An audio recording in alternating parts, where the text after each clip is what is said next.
বিশ্বজুড়ে চলছে ক্রিসমাসের রঙিন উৎসব। অ্যামাজনের দুর্গম অঞ্চল থেকে শুরু করে স্লোভেনিয়ার গুহায় উৎসবের আনন্দ ভাগ করে নিচ্ছে সবাই। দর্শকদের নানা উপায়ে মুগ্ধ করছেন সান্টা ক্লজরা। দুর্গম অঞ্চলে ক্রিসমাসের আনন্দ পৌঁছে দিচ্ছে সান্টা ক্লজ। অ্যামাজনের রিও নেগ্রোতে উজ্জ্বল আলো এবং আতশবাজি সহ নৌকায় করে স্থানীয় আদিবাসীদের জন্য উপহার ও উৎসবের মুহূর্ত নিয়ে পৌঁছান তারা।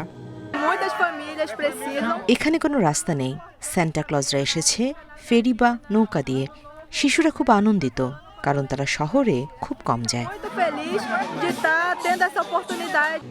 একই সময়ে ইউরোপের স্লোভেনিয়ার এক গুহায় যীশু খ্রিস্টের জন্মের কাহিনী বাস্তবে দেখতে পেয়েছেন দর্শনার্থীরা।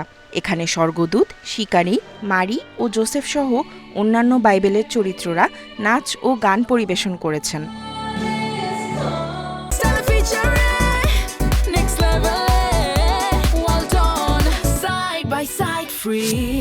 রিও ডি জেনেরিওর অ্যাকুয়ারিতেও ক্রিসমাস উদযাপন হয়েছে ভিন্ন আঙ্গিকে। স্যান্টা এবং মিসেস ক্লজ হাতে ক্রিসমাস ট্রি নিয়ে স্কুবা গিয়ারে ডুব দিয়েছেন।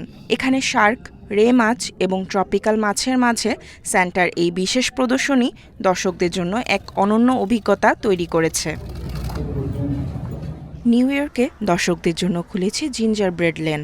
এবছর 5টি প্রদর্শনীর জন্য 3000-এর বেশি ঘর তৈরি করেছেন গিনেস রেকর্ডধারী জন লোভিচ।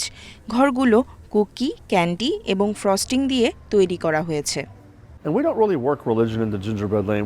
এটি জিঞ্জার ব্রেড লেনের 32তম প্রদর্শনী, আর নিউ ইয়র্ক সিটিতে 14তম। প্রতিটি বাড়িতে হয়তো নিখুঁতভাবে বানাতে পারি না, কিন্তু সবগুলো একসাথে মিলে একটি সুন্দর দৃশ্য তৈরি হয়। রাশিয়ার অর্থোডক্স খ্রিস্টানরা ক্রিসমাস উদযাপন করে 7 জানুয়ারি। এই উপলক্ষে মস্কোর রেড স্কোয়ারে বাজার সাজানো হয়েছে। যদিও ইউক্রেনে চলমান সংঘাত রাশিয়ানদের জীবনে প্রভাব ফেলছে, তবুও মস্কোতে বিরাজ করছে উৎসবমুখর পরিবেশ। নিশাত সুলতানা মিম, ইন্ডিপেন্ডেন্ট নিউজ।